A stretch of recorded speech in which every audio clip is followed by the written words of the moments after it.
Razi visions, the guide of madrasa students. അസ്സലാമു അലൈക്കും വറഹ്മത്തുള്ളാഹി വബറകാതുഹു. ഈ വീഡിയോയിൽ നമ്മൾ 5ാം ക്ലാസ്സിലെ ഫിഖ്ഹ് 4ാമത്തെ പാഠത്തിൻ്റെ തദ്രീബാത്താണ് നോക്കുന്നത്. ഇവിടെ 1ാമത്തെ ആക്ടിവിറ്റി നോക്കൂ. ഉത്തരം പറയുക. ഒരു 6 ചോദ്യങ്ങളുണ്ട്. 1ാമത്തെ ചോദ്യം നോക്കൂ. നജസുകൾ എത്ര വിധമാണ്? നജസുകൾ എത്ര വിധമാണ്? നമ്മൾ ഈ 4ാമത്തെ പാഠത്തിൽ നജസുകൾ, അതിൻ്റെ വിവിധ ഇനങ്ങൾ, അത് ഏതൊക്കെയാണ്, എങ്ങനെയൊക്കെയാണ് അത് ശുദ്ധിയാക്കുക എന്നാണല്ലോ പഠിച്ചത്. അപ്പോൾ 1ാമത്തെ വരിയിൽ തന്നെ പറയുന്നുണ്ട് നജസുകൾ 3 വിധമാണ് എന്ന് പറയുന്നുണ്ട്. നജസുകൾ 3 വിധമാണ്. അപ്പോൾ 3 വിധം എന്നിവിടെ ആൻസർ ചെയ്താൽ. 2ാമത്തെ ചോദ്യം എന്താ? മുത്തവസ്സിത്ത് ഏതെല്ലാം? മുത്തവസ്സിത്തായ നജസ് നമ്മൾ പാഠഭാഗത്ത് അഥവാ 9ാമത്തെ പേജിൽ 2ാമത്തെ പാരഗ്രാഫ് അത് പറയുന്നു. 1 മുഗല്ലദിനെ കുറിച്ച് വിശദീകരിച്ചു കഴിഞ്ഞിട്ട് 2 മുത്തവസ്സിത്ത് എന്ന് കൊടുത്തിട്ട് അവിടെ പറയുന്നുണ്ട് ഏതൊക്കെയാണ് നജസുകൾ എന്ന്. മലം, മൂത്രം, ഞാൻ മുഴുവനായിട്ട് എഴുതുന്നില്ല. മലം, മൂത്രം, രക്തം, ചലം, ഛർദ്ദിച്ചത്, മതിയ്, വതിയ്. ഇനി അടുത്തതാണ് ശ്രദ്ധിക്കേണ്ടത്. പല കുട്ടികളും പരീക്ഷയ്ക്ക് അല്ലെങ്കിൽ ആൻസർ എഴുതുമ്പോൾ ഇങ്ങനെ എഴുതിക്കലുണ്ട്. മതിയ്, വതിയൊക്കെ കഴിഞ്ഞിട്ട് മനുഷ്യൻ, മത്സ്യം, ജറാദ് അങ്ങനെയൊക്കെ എഴുതിക്കലുണ്ട്. അതൊന്നും നജസ് പെട്ടതല്ല. അതെങ്ങനെയാണ് വായിക്കേണ്ടത് എന്നുള്ളത് പ്രത്യേകം മനസ്സിലാക്കുക. മനുഷ്യൻ, മത്സ്യം, ജറാദ് ഇവ അല്ലാത്തതിൻ്റെ ശവം അത് ഒന്നായിട്ട് ഒറ്റൊന്നാണ്. അത് പരീക്ഷയൊക്കെ തെറ്റിക്കാൻ ചാൻസ് ഉണ്ട്. ഒന്നും കൂടി പറയുന്നു. മനുഷ്യൻ, മത്സ്യം, ജറാദ് ഇവ അല്ലാത്തതിൻ്റെ ശവം അത് ഒറ്റൊന്നാണത്. അത് ഓരോന്നാക്കി എഴുതരുത്. അപ്പോൾ ആൻസർ തെറ്റാണ് ചെയ്യുക. പിന്നെ ലാസ്റ്റ് ലഹരി ദ്രാവകങ്ങൾ. അപ്പോൾ ഇങ്ങനെ ഇതൊക്കെ പറഞ്ഞ് ലാസ്റ്റ് ലഹരി ദ്രാവകങ്ങൾ വരെ എഴുതണം. ലഹരി ദ്രാവകങ്ങൾ അതുവരെ ഇതിൻ്റെ ആൻസറായിട്ട് വരും. ഇനി 3ാമത്തെ ഇത് മുഖഫഫ് ഏതാകുന്നു? മുഖഫഫ് ആനസ് എന്ന് പറഞ്ഞാൽ അത് ഏതാണ്? ആ പാഠഭാഗത്തിൽ അഥവാ 9ാമത്തെ പേജിൽ അതിൻ്റെ അവസാനം അത് പറയുന്നു. 3 എന്ന് കൊടുത്തുകൊണ്ട് മുഖഫഫ് എന്ന് പറഞ്ഞിട്ട് അത് പറയുന്നു. എന്താണ്?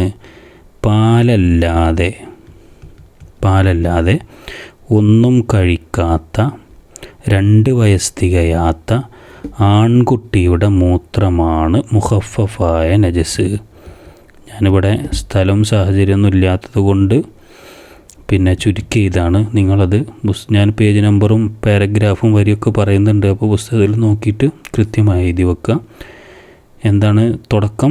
പാലല്ലാതെ ഒന്നും കഴിക്കാത്ത 2 വയസ്സ് തികയാത്ത ആൺകുട്ടിയുടെ മൂത്രമാണ് മുഖഫഫാനിസ്. അപ്പോൾ അതാണ് അവിടെ എഴുതേണ്ടത്. 4ാമത്തെ ചോദ്യം എന്താ? മുഗല്ലദ് ഏതാകുന്നു?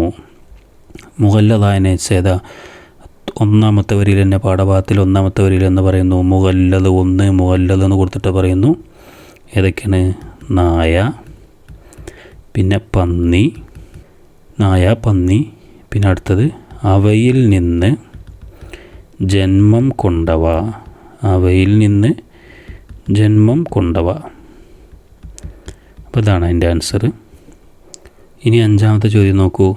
നജസിൻ്റെ രുചി നീങ്ങിയില്ലെങ്കിൽ പൊറുക്കപ്പെടും എപ്പോൾ? നജസിൻ്റെ രുചി നീങ്ങിയില്ലെങ്കിൽ പൊറുക്കപ്പെടും എപ്പോൾ?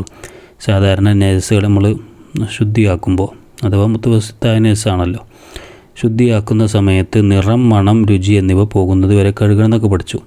അതിലെ രുചി നീങ്ങിയില്ലെങ്കിൽ എപ്പോഴാണ് പൊറുക്കപ്പെടുക എന്നാണ് ചോദ്യം. അതിൻ്റെ ആൻസർ പാഠഭാഗത്ത് 3ാമത്തെ പാരഗ്രാഫിൽ അഥവാ കറക്റ്റ് നോക്കുകയാണെങ്കിൽ 12ാമത്തെ വരിയിൽ പറയേണ്ട ആ പാരഗ്രാഫ് നമുക്കൊന്ന് വായിച്ചു നോക്കാം. 3ാമത്തെ പാരഗ്രാഫ് നോക്കൂ.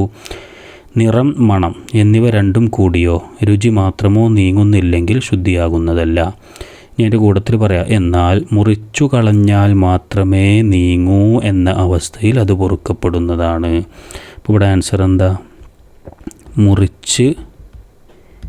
മുറിച്ചു കളഞ്ഞാൽ മാത്രമേ, ഞാൻ മുഴുവനായിട്ട് എഴുതണില്ല, മുറിച്ചു കളഞ്ഞാൽ മാത്രമേ പൊറുക്കപ്പെടൂ അല്ലെങ്കിൽ മുറിച്ചു കളഞ്ഞാൽ മാത്രമേ നീങ്ങൂ എന്ന അവസ്ഥയിൽ അത് പൊറുക്കപ്പെടുന്നതാണ്. മുറിച്ചു കളഞ്ഞാൽ മാത്രമേ നീങ്ങൂ എന്ന അവസ്ഥയിൽ, അത്ര ആൻസർ ചെയ്താൽ മതി. മുറിച്ചു കളഞ്ഞാൽ മാത്രമേ നീങ്ങൂ എന്ന അവസ്ഥയിൽ അത് പൊറുക്കപ്പെടും എന്നർത്ഥം. ഇനി 6ാമത്തെ ചോദ്യം. വീടിനകത്ത് മൂത്രമായാൽ ശുദ്ധിയാക്കൽ എങ്ങനെ? വീടിനകത്ത് മൂത്രമായാൽ എങ്ങനെയാണ് ശുദ്ധിയാക്കേണ്ടത്? നമ്മൾ അത് ഇങ്ങനെ എഴുതാം. നമ്മൾ നേരത്തെ പറഞ്ഞല്ലോ, നജസിൻ്റെ നിറം, മണം, രുചി എന്നിവ നീങ്ങുന്നത് വരെ കഴുകണം എന്നാണ് നമ്മൾ പഠിച്ചിട്ട്. അങ്ങനെയാണ് ശുദ്ധിയാക്കേണ്ടത്. അപ്പോൾ നമ്മളങ്ങനെ ശുദ്ധിയാക്കും. അപ്പോൾ നജസിൻ്റെ മൂത്രമാണെങ്കിൽ അതിൻ്റെ നിറം, മണം, രുചി എന്നിവ നീങ്ങുന്നത് വരെ കഴുകും എന്ന് എഴുതിയേക്കാം. ഇനി രണ്ടാമത്തെ ആക്ടിവിറ്റി, ശുദ്ധിയാക്കുന്ന രൂപം വിവരിക്കുക. ശുദ്ധിയാക്കുന്ന രൂപം വിവരിക്കുക. 3 നജസ്സുകൾ ഇവിടെ കൊടുത്തിട്ടുണ്ട്. 3 നജസ്സുകളും എങ്ങനെയാണ് ശുദ്ധിയാക്കേണ്ടത് എന്നാണ്. അതിൽ ഒന്നാമത്തെ നജസ് മുഗല്ലദാണ്. മുഗല്ലദായ നജസ് എങ്ങനെയാണ് ശുദ്ധിയാക്കേണ്ടത്? അത് നമ്മൾ രണ്ടാമത്തെ വരിയിൽ തന്നെ പറയുന്നുണ്ട്. എന്താ അഥവാ ആദ്യം നജസ്സുകൾ 3 വിധമാണ്, പിന്നെ മുഗല്ലദ് അത് ഏതാണ് എന്നും പറഞ്ഞതിന് ശേഷത്ത് പറയുന്നു ഇവ കൊണ്ട് മലിനമായാൽ. ഇനി അതിൻ്റെ ശേഷമാണ് എഴുതേണ്ടത്. അതിൻ്റെ ശേഷമുള്ളതാണ് 7 തവണ കഴുകണം. മുഗല്ലദ് എന്ന് പറഞ്ഞാൽ നായും പന്നിയാണല്ലോ, അല്ലെങ്കിൽ അവയിൽ നിന്ന് ജന്മം കൊണ്ടതൊക്കെയാണ്. അപ്പോൾ 7 തവണ കഴുകണം. പോരാ, അതിൽ 7 തവണ കഴുകുന്നതിൽ ഒരു തവണ ശുദ്ധിയുള്ള, അല്ലെങ്കിൽ ശുദ്ധിയായ, പുസ്തകത്തിൽ ശുദ്ധിയായ മണ്ണ് കലക്കിയ വെള്ളം കൊണ്ട് ആയിരിക്കുകയും വേണം. അല്ലേ? മണ്ണ് കലക്കിയ വെള്ളം കൊണ്ടായിരിക്കണം എന്നും കൂടി എഴുതാണ്ട് ഞാൻ മുഴുവനായിട്ട് ഇവിടെ എഴുതുന്നില്ല. മണ്ണ് കലക്കിയ വെള്ളം കൊണ്ടായിരിക്കണം എന്നാണ് ആൻസർ വരിക. ഇനി രണ്ടാമത്തത് മുഖഫഫ് എങ്ങനെയാണ് ശുദ്ധിയാക്കേണ്ടത്? മുഖഫഫ് എന്ന് പറഞ്ഞാൽ അതേതാണ്? പാലല്ലാതെ ഒന്നും കഴിക്കാത്ത 2 വയസ്സ് തികയാത്ത ആൺകുട്ടിയുടെ മൂത്രമല്ലേ? അതെങ്ങനെയാണ് വൃത്തിയാക്കേണ്ടതെന്ന് ആ പാഠഭാഗത്ത് 9ാമത്തെ പേജിൽ അത് അവസാനം പറയുന്നു. എന്താണ് മുഖഫഫ് എന്ന് പറഞ്ഞിട്ട് അതിൻ്റെ തൊട്ട് താഴെയുള്ള വരിയിൽ ഇത് പറയുന്നു അതുകൊണ്ട് മലിനമായാൽ. പിന്നെ അതാ മൂത്രം ആയ മുഴുവൻ സ്ഥലത്തും, അല്ലെങ്കിൽ മുഴുവൻ സ്ഥലത്തും എത്തുന്ന വിധം, മൂത്രമായ മുഴുവൻ സ്ഥലത്തും എത്തുന്ന വിധം മൂത്രത്തേക്കാൾ കൂടുതൽ വെള്ളം കുടഞ്ഞാൽ മതി, കഴുകേണ്ടതില്ല വരെ എഴുതിയാൽ മതി. കഴുകേണ്ടതില്ല മുഴുവനായിട്ട് ഞാൻ എഴുതിയിട്ടില്ല. സ്ഥലമൊക്കെ എവിടെയാണ് ഇത് പറഞ്ഞിട്ടുള്ളതെന്നൊക്കെ പറഞ്ഞതും നിങ്ങൾ പുസ്തകത്തിൽ നോക്കി എഴുതുക. ഒന്നും കൂടി പറയാം. മൂത്രമായ മുഴുവൻ സ്ഥലത്തും എത്തും വിധം മൂത്രത്തേക്കാൾ കൂടുതൽ വെള്ളം കുടഞ്ഞാൽ മതി, കഴുകേണ്ടതില്ല. പാഠഭാഗത്തിൻ്റെ അവസാനം വരെ. ഇനി മൂന്നാമത്തേത് ഏതാ? മുത്തവസ്സിത്തായ നജസ്. അതേപോലെ നമ്മൾ പാഠഭാഗത്ത് 2ാമത്തെ പാരഗ്രാഫിൽ അത് 2 എന്നിട്ട് കൊടുത്തങ്ങോട്ട് പറഞ്ഞിട്ടുണ്ട്. ഏതൊക്കെയാണ് മുത്തവസ്സിത്തായ നജസ്സുകൾ എന്നവിടെ പറഞ്ഞതിന് ശേഷം എങ്ങനെ വൃത്തിയാക്കാമെന്നത് 3ാമത്തെ വരി അവസാനം പറയുന്നു. അവ കൊണ്ട് മലിനമായത് എന്താണ്? നജസിൻ്റെ, എങ്ങനെ ശുദ്ധിയാക്കാമെന്നാണ് പറയുന്നത്? നജസിൻ്റെ നിറം, മണം, രുചി എന്നിവ നീങ്ങുന്നത് വരെ കഴുകണം.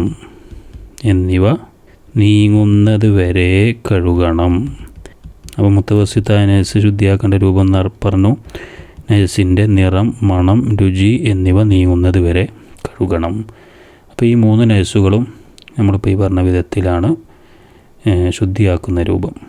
ഇനി 3ാമത്തെ ആക്ടിവിറ്റി അർത്ഥം എഴുതുക എന്നാണ്.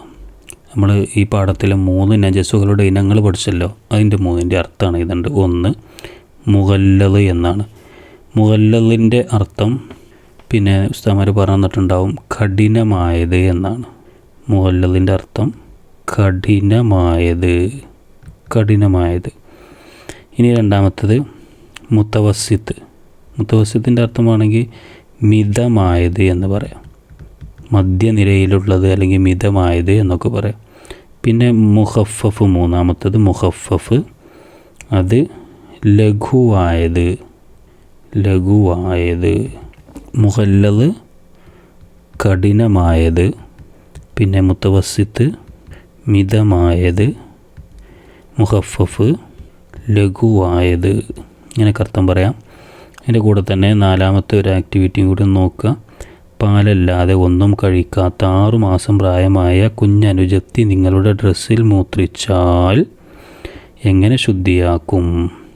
ഇവിടെ ശ്രദ്ധിക്കേണ്ട എന്താ വെച്ചാൽ, നമ്മൾ ഇത് കൺഫ്യൂഷനാക്കാൻ കൊടുത്തൊരു സംഭവമാണ്. പാലല്ലാതെ ഒന്നും കഴിക്കാത്ത 2 വയസ്സ് തികയാത്ത ആൺകുട്ടിയുടെ മൂത്രം എന്നാണ് നമ്മൾ മുഖഫഫായ നജസ് പറഞ്ഞത്. അതെങ്ങനെ വൃത്തിയാക്കണം എന്നും പറഞ്ഞിട്ടുണ്ട്. പക്ഷേ ഇവിടെ ഒരു കാര്യം ശ്രദ്ധിക്കാണ്ട്, കുഞ്ഞനുജത്തി എന്ന് പറഞ്ഞാൽ പെൺകുട്ടിയാണല്ലോ, പെൺകുട്ടിയാണ്. അത് മുഖഫഫായ നജസല്ല. ഇവിടെ ആൺകുട്ടിയാണെങ്കിലാണ് അത് മുഖഫഫായ നജസ്. ഇത് പെൺകുട്ടി ആയതുകൊണ്ട് മുഖഫഫായ നജസല്ല, മുത്തവസ്സിത്തായ നജസാണ്. അപ്പോൾ അതെങ്ങനെ നമ്മൾ ശുദ്ധിയാക്കുക? അതിൻ്റെ നിറം, അതേപോലെ തന്നെ മണം, രുചി, ഇതൊക്കെ നീങ്ങുന്നത് വരെ കഴുകണം. നിറം, മണം, രുചി എന്നിവ നീങ്ങുന്നത് വരെ കഴുകുന്ന ചമയ് എന്നിവ നീങ്ങുന്നത് വരെ കഴുകും.